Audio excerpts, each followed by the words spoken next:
Hey folks, it's Fernando doing another video for the Modern Survivalist, and this is one of those videos that's gonna be a little bit more philosophical. Maybe one of those videos that's gonna be pissing you a bit, and maybe one of those videos you shouldn't be watching. I'm gonna be saying things that are probably gonna be upsetting you. So if you're kind of the guy that or lady that gets upset easily, then maybe this video is not for you. Maybe go watch something else, because I'm going to be completely honest, as I always am. I don't know any other way of being. So, just as I've said so many times, positive things about the American culture, American society. In this video in particular, I'm going to be saying some negative things about it, and you may not like it. But again, just the only way I know how to be. And this is going to be about shootings and the mass shootings that we've had. I would like to say recently, but truth is it has been going on for some time now. It has been going on for several decades now. And why is it? And why is it that this even started? Why is it that, what is it, like 50, 60 years ago this wasn't common? And why is it that even in those days, when people had plenty of guns floating around, there was even far less restrictions than there is now? Why is it that you didn't see not nearly as much cases of mass shootings? Latest one being this complete freak, Elliot Rodger, that ended up killing 6 people and then himself in Santa Barbara. And I was listening to one of the parents of the victims, last name Martinez. He was crying out loud, desperate about his son being murdered, and how this is all to blame to politicians and the NRA, the National Rifle Association. Basically, politicians and guns, and politicians which allow guns to be in the hands of people in the first place. You know what? He's right. Let's just call it what it is, because we have to be, if we're going to be honest, we have to be honest on everything. If we ban all guns, if we remove all guns from society, you will not have as many mass shootings as you have right now. It's gonna, I mean, this Elliot Rodger guy, he actually killed 3 people with guns and 3 others with a knife. But they're still calling it a mass shooting and the Santa Barbara shooter, Elliot Rodgers, in spite of having used a knife for half of the homicides he committed. Still, shooter, it makes nicer headlines, I suppose. But this parent asking, very much upset and saying, we don't have to live this way, he was saying. We don't have to live this way. Pretty much implying we could live in a perfect society where guns are banned and everyone is safe. That's the way he thinks. That's why I'm doing this video, because there's obviously people that think this way, and they are right in thinking that. Because if we ban all guns, if we remove all guns, I'm not talking about just leaving hunting shotguns for some snobby stupid sport. I'm talking about removing all firearms. If you remove all firearms from society, no one has access to guns. There's not going to be, at least in theory, there's not going to be any more mass shootings. Maybe people will find other ways of killing one another, Knives would be an example. You could also start banning knives. At the end of the day, the worst terrorist attack in U.S. soil ever was committed with a couple of box cutters. So, it's more about a mentality thing than anything else. It's more about will to do evil than about the actual tools being used. But let's go back to this, let's ban all guns things. Now, you declare all guns legal, right? And you will have some people that will willingly turn them in. They will surrender their firearms willingly because they are law-abiding citizens. And even with such a drastic law, there's going to be people that will surrender their guns. Now, there's going to be a bunch of other people that will not. So we're talking about banning them already. Now you have to start talking about going door to door, checking on each house, making sure that guns are not being kept in there. Because if we ban all guns and some people do keep them, then there's still going to be guns floating around. So You ban them, you go door to door checking on every single house, making sure no guns are there anymore. You of course have to start controlling borders even more so as to make sure no guns come in. You will even have to check on what materials and tools are available to people, because guns can also be made. There's going to be restrictions to other things as well, anything that could be used so as to make guns as well. Now, since we've already gone down this path, we could make sure everyone is safe, because I mean, the parent that lost his son in a shooting, he has a right to do everything he can so as to ensure that that never happens again. But what about parents that lose their kids to car accidents? I don't want to lose my kid to a car accident either. And it's a much greater cause of death than guns. Do you actually need a privately owned motor vehicle?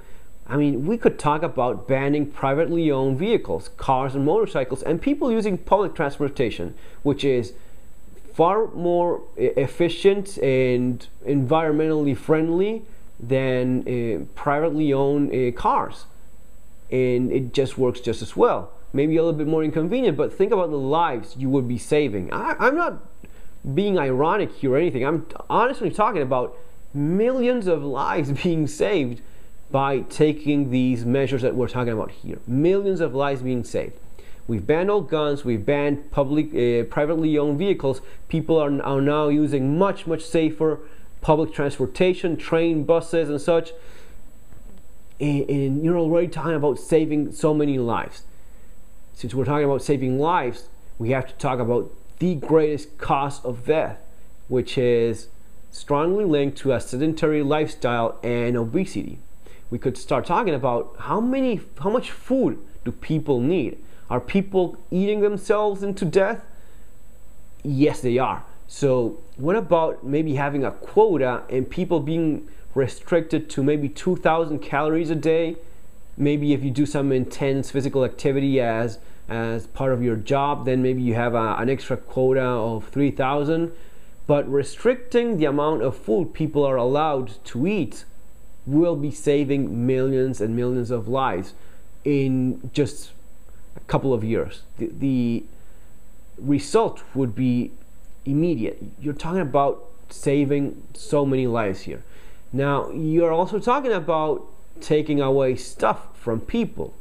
And I don't know if you noticed already, but we're going down a path here where people are not having that many freedoms anymore. We're talking about losing quite a bit of individual liberties.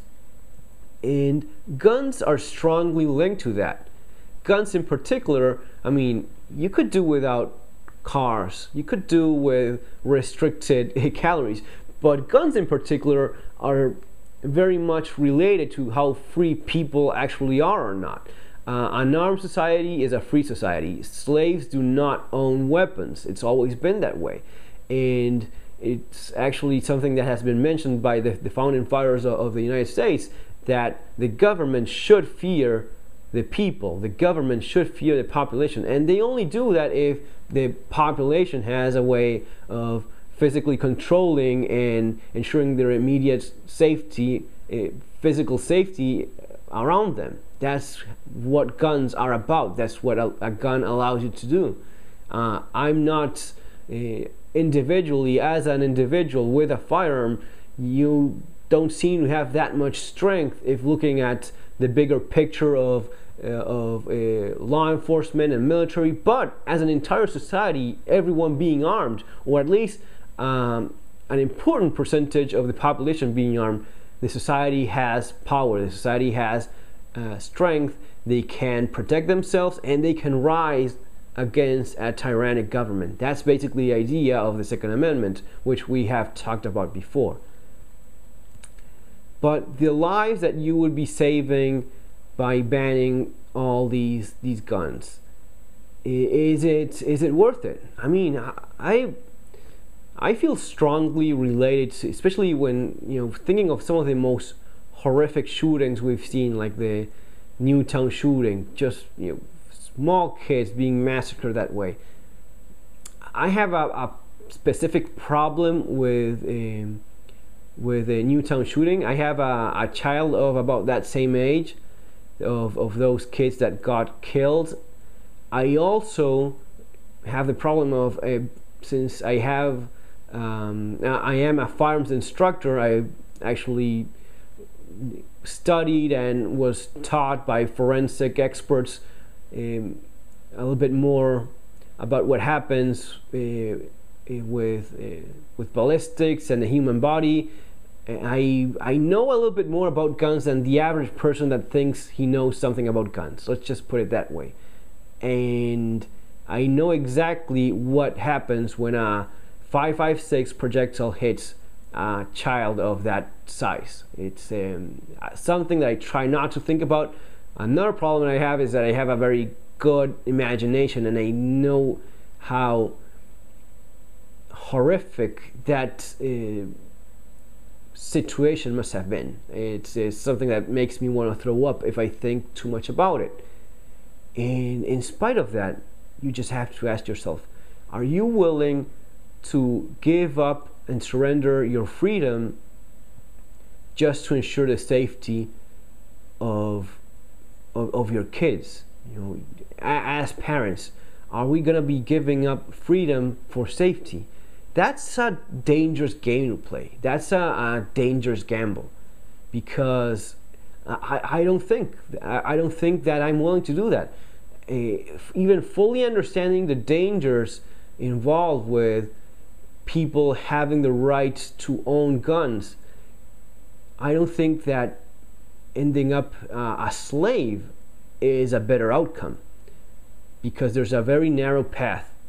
You know, you start going that way, you try ensuring safety by taking away guns, then you start taking away anything else that seems kind of dangerous, then you start coming up with new ways of making people safe. The safest way of keeping people is keeping them locked, like in a mental asylum. You know, keeping them locked in a cushioned room and making sure they don't do anything dangerous, stupid for themselves or to others. But the biggest problem here is that we're not really talking about the main cause, the only cause of why these things happen. We hear people talking about guns, we hear people talking about violent society, we hear people talking about video games and violent movies. Now, of course, people talk about banning guns, and politicians and the media love talking about guns. I'm not worried about them trying to ban violent movies, being that it's one of the greatest businesses going on. The firearms business is actually very small. It's more about a political statement that they would achieve with whatever it is that they ban. They're not going to be banning violent video games, and they're especially not going to be banning violent movies. They just like talking about it. But they just like talking about all these things because they don't want to talk about the only real reason why these things happen.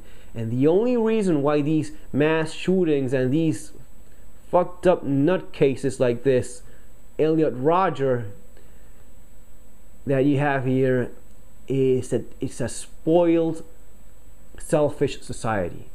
I know great guys, I know great Americans, I know of course that there's plenty of them, but in general you have a very, very spoiled, selfish society. Childish, like, I mean, why is it that these things happen in the United States, in places in Europe, these characters that are, you know, almost unbelievable? Why? I mean, you have Latin America being so freakishly poor, plenty of guns, plenty of opportunities for people to do these same kind of massacres. There's no metal detectors in most schools in South America, in spite of being violent in many ways beyond belief for people that live in developed countries. They have no idea what it's like.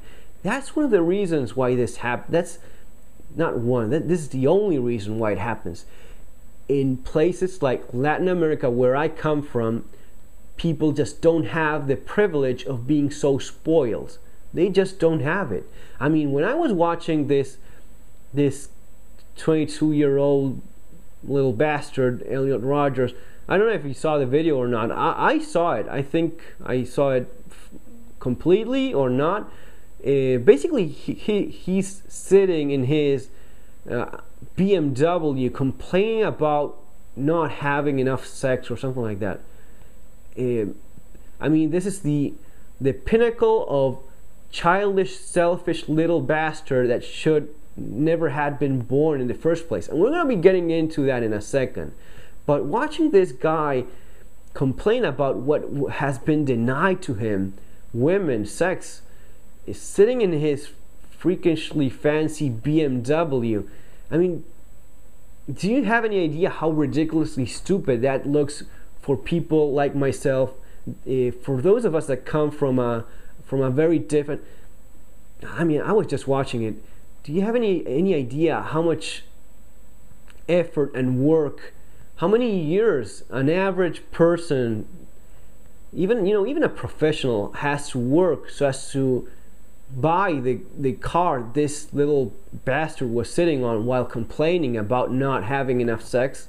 You have to work for years to just buy a BMW such as the one that this kid has, probably given by his parent. It just blows your mind when you ask yourself why this happens in the United States. Why doesn't it happen in Brazil, in Paraguay, Uruguay, Chile, Argentina, all these places, especially the poorest countries, the poorest countries where people would have, very violent, sometimes in many of these violent places, and yet they're violent in a different way. They're violent in some other way. This is a matter of trying to find simple solutions and not talking about the elephant in the room. The elephant in the room is that these things happen because you have the most spoiled society that humanity has ever seen. That's the only reason this happens. But no one wants to talk about that because that's hard work. That requires changing things that people don't want to be changing. They don't want the hard work, complicated solution that implicates an effort on their part. They want to have something easy and quick. Let's ban guns, let's ban video games, or let's give kids drugs so as to fuck up their minds so they don't do the things we don't want them to do, right? And let's not let them watch South Park or Family Guy or all these things because that's what's going to be getting people killed. I mean, it's so obvious. I mean, I don't know why it's not being talked about more. So obvious why these things happen in the first place. You have a couple of 12-year-olds here in Wisconsin, a couple of 12-year-olds that stabbed another 12-year-old girl for Slender Man. I mean, how messed up can you be in the head? But you know what? Instead of talking about spoiled brats 12-year-olds or spoiled brats 22-year-olds that come from broken, fallen apart families, they talk about, okay, ban this, ban that, let's give kids drugs, let's try this other drug that will stop, and when you look at them, these are all kids or even adults that always come from broken families, completely messed up families, all of them. Not one of these lunatics comes from a normal family. But what? A normal family requires a little bit of effort and a little bit of sacrifice, and that's something people in general are not willing to do. They don't want to do sacrifices. They want instant, quick, immediate gratification and satisfaction for themselves. Spoiled as you wouldn't believe. And for someone like myself, it's unbelievable. There's no way for you to understand it because you probably, unless you come from one of these places where you see a large percentage of the population being in such need, you're talking about maybe 50-80% of people having seeing their entire life something so much very different, struggling to make it, and not having that selfish entitlement mentality of I deserve this, I deserve that. Like this little fuck up. I deserve women. What? I mean, it just blows your mind. It's impossible to not see why these things happen. It's so obvious that it just blows your mind that's not being talked about more. Parents that shouldn't have kids in the first place. But why do they have them? Because they want immediate gratification and satisfaction right that moment. Maybe they want to have sex right that moment, and they accidentally, nature takes care of business in its own way. Someone becomes pregnant. What is that you do? Well, right away people are thinking of, well, maybe we'll just kill the kid that is being born before it's even born, so we don't have to bother take care of that kid. Let's go and get rid of it. Why? Well, you just get rid of it, not because you cannot afford to take care of it, but because it demands effort, and it demands of you to be a little bit less selfish and think about someone else other than yourself. But that's not something that people are willing to do. People just want to go out, party, drink, and have a good time. And what? Take care of a baby? No, I have to go to college, have a good time. I have to go with my friends. And that's how you see these 40-year-old teenagers with this still childish, selfish mentality. And it just blows your mind. Again, hard to find the words to explain it, but as someone that comes from the developing world, so as to put it some way, even when you watch TV and you see these TV shows or movies, and even innocent stuff or apparently innocent stuff like comedies, where they are, a good example of this would be a comedy where someone hands over a baby to someone else that doesn't have any kids, or a first-time parent, maybe in any comedy, stupid comedy that you could think of, and they change the baby's diaper, and they put these faces like, like about to throw up because of baby's poop, and you think, how stupid is that? I mean, you're disgusted by your own child's feces, and that changing a diaper upsets you so much. You're so freakishly sensitive that you are disgusted by your own son's diaper. But yeah, that's seen as too much effort. That's seen as too much to ask from an adult, at least someone that's old enough to reproduce himself and actually have kids. But it seems to be too much to ask. And that's what this is about. It's about being selfish.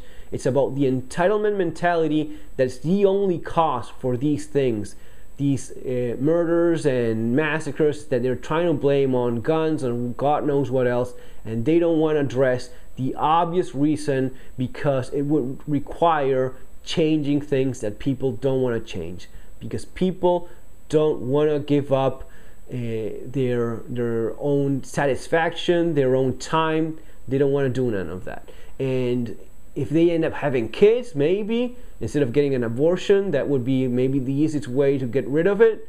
Well, because the society kind of demands of me that I have a couple kids. Okay, so I'm gonna be having it, which I should get a medal already for having a kid, but I'm not gonna be taking care of it for real. Gonna be going my own way, doing my own thing. And of course, all these kids come from divorced parents. None of these kids comes from a normal family at all. Everyone goes their own way. And you know what? We could do this all day long. Why families fall apart. But at the end of the day, in most of the cases, is that people just don't want to put the effort in being there. And even if they get divorced because there's no other solution, you could still be there. You could still be a responsible parent, even if you get a divorce because still things don't work.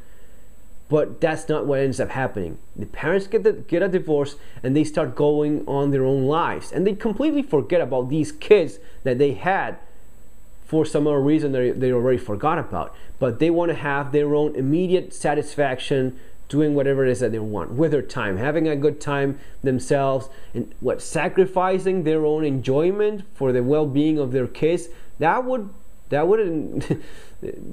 be something that doesn't even cross their minds. Like this, the Elliot, I don't know what kid, the Elliot Rodger character that admired his father because he had hot girlfriends, you know, and they wonder why such a freak ends up in the streets. I mean, you created this guy. The parents of this kid created this guy. And it's somewhat of a surprise. And you know why is it wrong? Why being so selfish, so spoiled, and the entitlement mentality is so wrong? Because it's evil. It's simply evil. The opposite of being selfish is thinking about others and self-sacrifice. That's actually what being good is about. Being good is not about doing good for yourself and you satisfying your own needs and your own desires and your own wishes.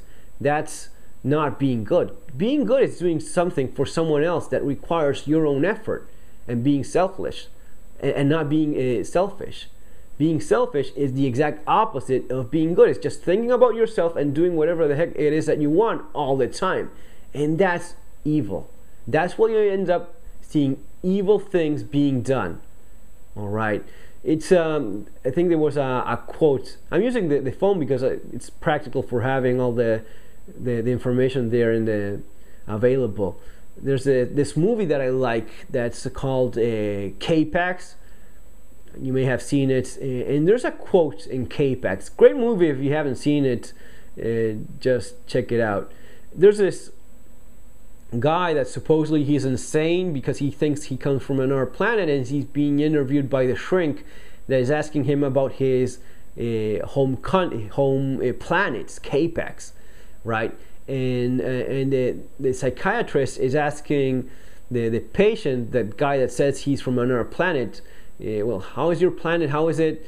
Do you have laws and such? And the guy that claims to be an alien called Prot, he says, no, we don't have any laws. And the psychiatrist says, well, how do you know what's right and what's wrong if you don't have any laws? And the guy Prot says, every being in the universe knows right from wrong. It's the easiest thing in the world.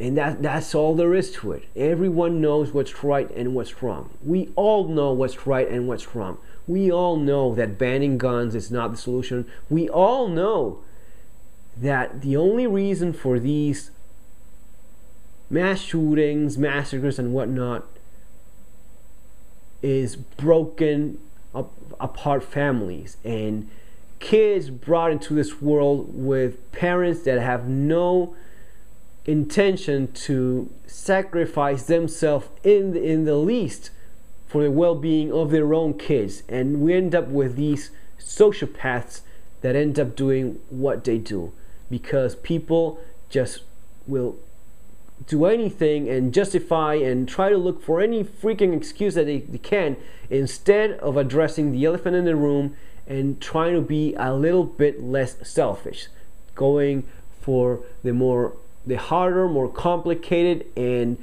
the only solution that requires personal sacrifice from themselves. Guys, that's all. Sorry for the long video, and that's it. Take care. Have a great day. See you on the next